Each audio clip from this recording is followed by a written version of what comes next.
Hello dear students, how are you all? I hope you all are good. So students, आज हम पढ़ने जा रहे हैं वाणी पब्लिशर्स की ग्रामर चैंपियंस ग्रेड 6। तो आइए स्टूडेंट्स, अब हम पढ़ने जा रहे हैं चैप्टर नंबर 10 जिसका टाइटल है future indefinite tense. Future indefinite tense यानी कि सामान्य भविष्य काल। सामान्य भविष्य काल, भविष्य यानी कि फ्यूचर यानी कि जो आने वाला समय है, ये तो आप सबको पता ही होगा। तो फ्यूचर इंडेफिनिट टेंस को कैसे बनाते हैं, क्या पहचान होती है उनकी, उसके बारे में हम इस चैप्टर में पढ़ेंगे। तो एफर्मेटिव सेंटेंस में क्या होता है, निम्नलिखित उदाहरणों को ध्यानपूर्वक पढ़िए। हम घर जाएंगे, वी शैल गो होम। वह खेलेगा, ही विल प्ले। रोनित गाना गाएगा, Ronit will sing a song. तुम वहां आओगे, यू विल कम देयर। हम पानी पिएंगे, वी शैल ड्रिंक वाटर। तो जाएंगे, खाएगा, आओगे, पिएंगे, इस तरह के सेंटेंस आपको देखने के लिए मिलेंगे। तो पहचान क्या होती है फ्यूचर इंडेफिनिट टेंस के, हिंदी वाक्यों के अंत में गा, गे, गी आदि शब्द लगे होते हैं। इस काल में कार्य का भविष्य में होना पाया जाता है। अनुवाद के नियम, अंग्रेजी अनुवाद करने के लिए विल या शैल को क्रिया की प्रथम अवस्था से पूर्व लिखते हैं, यानी कि विल या शैल को वर्ब से पहले लिखा जाता है। यदि कर्ता आई और वी है तो शैल तथा क्रिया की प्रथम अवस्था तथा अन्य सभी कर्ताओं के साथ विल तथा क्रिया की प्रथम अवस्था का प्रयोग करते हैं, यानी कि आई और वी के साथ शैल यूज होगा, बाकी सबके साथ आप विल का यूज करेंगे। वाक्य का प्रारूप क्या होता है, इसमें फॉर्मेट होता है सब्जेक्ट प्लस विल और shall plus first form of verb plus object. सबसे पहले सब्जेक्ट आएगा, फिर विल या शैल आएगा। आई और वी है तो शैल आएगा, बाकी सबके साथ विल आएगा plus first form of verb plus object. आपका फॉर्मेट ये रहेगा। एक्सरसाइज देखते हैं, निम्नलिखित वाक्यों का अंग्रेजी में अनुवाद कीजिए। मैं अपना पाठ याद करूंगा। तो आई और वी के साथ शैल हमने पढ़ा था अभी, तो I shall learn my lesson. I shall learn my lesson.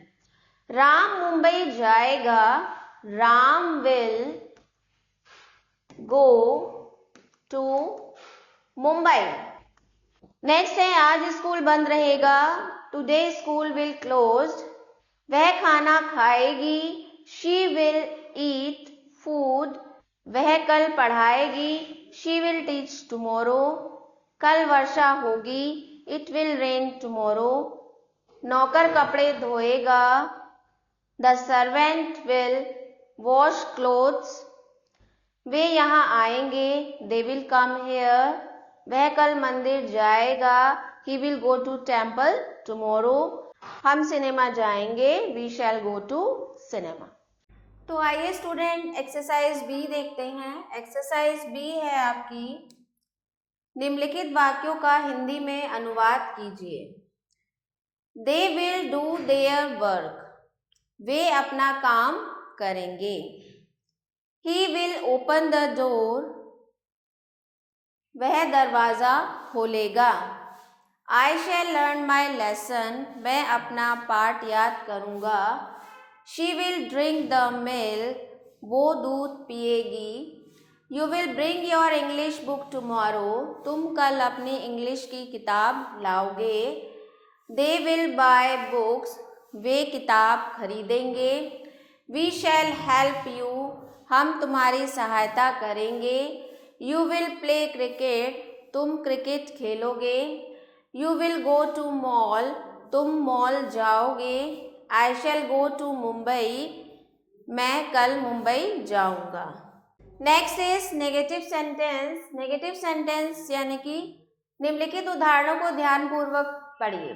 Negative sentence क्या होते हैं, जिनमें ना या नहीं आता है।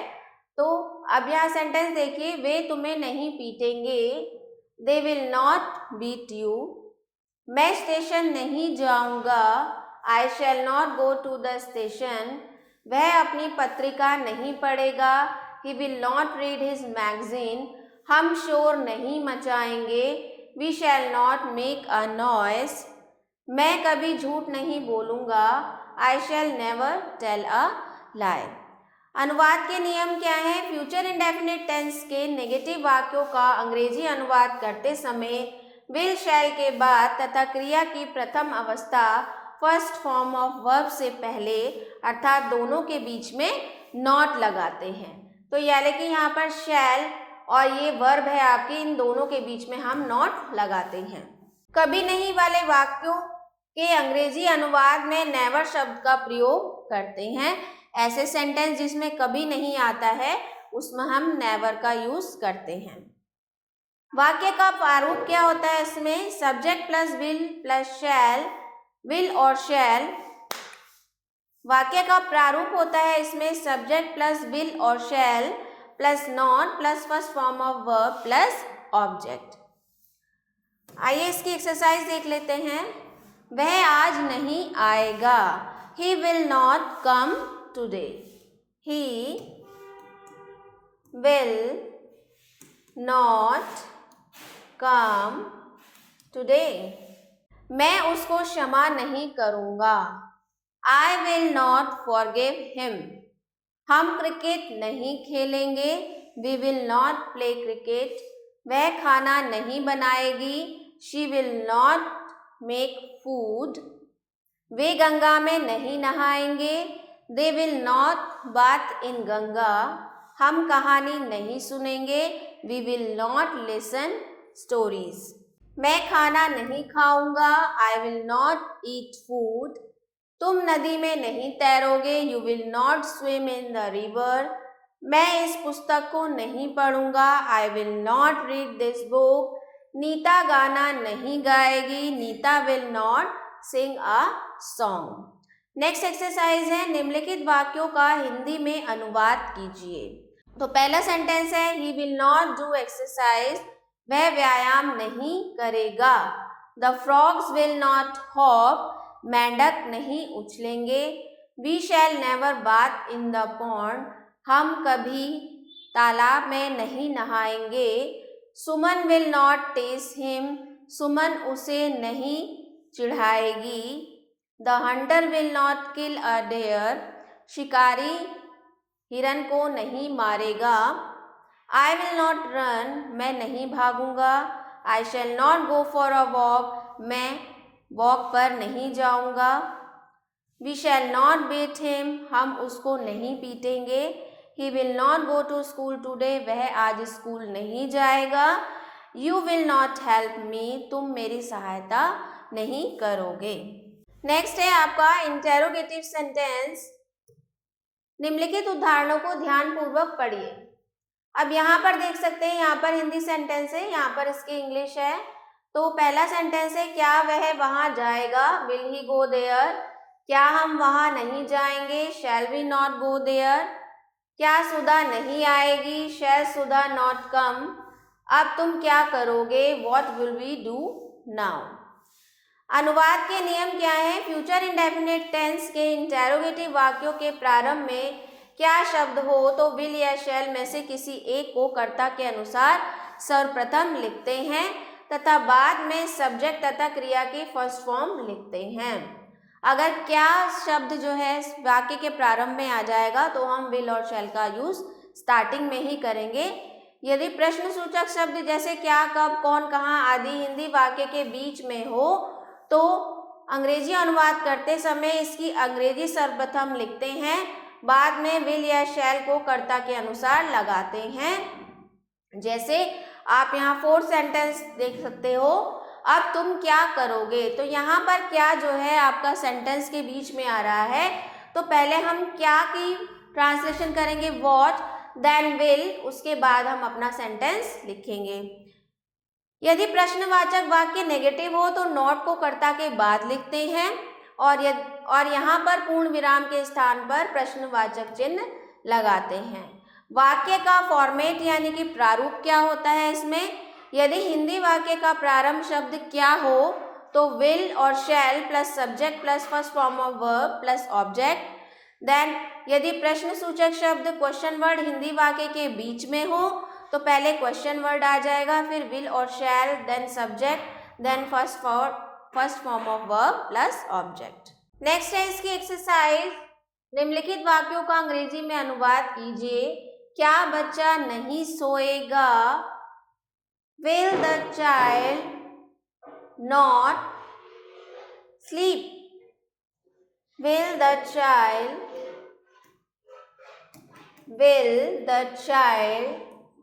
not sleep? तुम कल कहाँ जाओगे? अब कहाँ बीच में आ गया तो कहाँ की ट्रांसलेशन पहले हो जाएगी, Where will you go tomorrow? तुम कहाँ खेलोगे? Where will you play? Where will you play? वह अब कहाँ रहेगा? Where will he live now? वे कल क्यों आएंगे? Why will they come tomorrow? मैं अकेला क्यों आऊँगा? Why will I come alone? क्या तुम मेरी आज्ञा मानोगे? Will you obey me? क्या वे कार्य नहीं करेंगे? Will they not do work? क्या वह निबंध लिखेगा? Will he write essay? क्या मैं किताब बेचूंगा? Will I sell a book? Next है आपका, निम्नलिखित वाक्यों का हिंदी में अनुवाद कीजिए। तो पहला सेंटेंस है आपका, Why will she work now? वह अब काम क्यों करेगी? Will you not go to see Sachin? क्या तुम सचिन को देखने नहीं चलोगे? Shall I read this lesson? क्या मैं इस लेसन को याद करूँगा, पढ़ूँगा? Why will Arvind not come here? Arvind यहाँ क्यों नहीं आएगा? Will you lend me your pencil? क्या तुम मुझे अपनी पेंसिल दोगे? Shall I go? क्या मैं जाऊँगा? When will you go to Mumbai? तुम मुंबई कब जाओगे? Will Ranjana sing a song? क्या रंजना एक गाना गाएगी? Will you help me? क्या तुम मेरी सहायता करोगे? And who will come tomorrow? कल कौन आएगा? तो ये थे आपके सारे इंटेरोगेटिव सेंटेंस फ्यूचर टेंस में। तो इस तरह से आप इनको बनाएंगे। तो आई होप आपको चैप्टर अच्छे से समझ में आ गया होगा। तो मिलते हैं नेक्स्ट चैप्टर में, तब तक के लिए स्टे कनेक्टेड।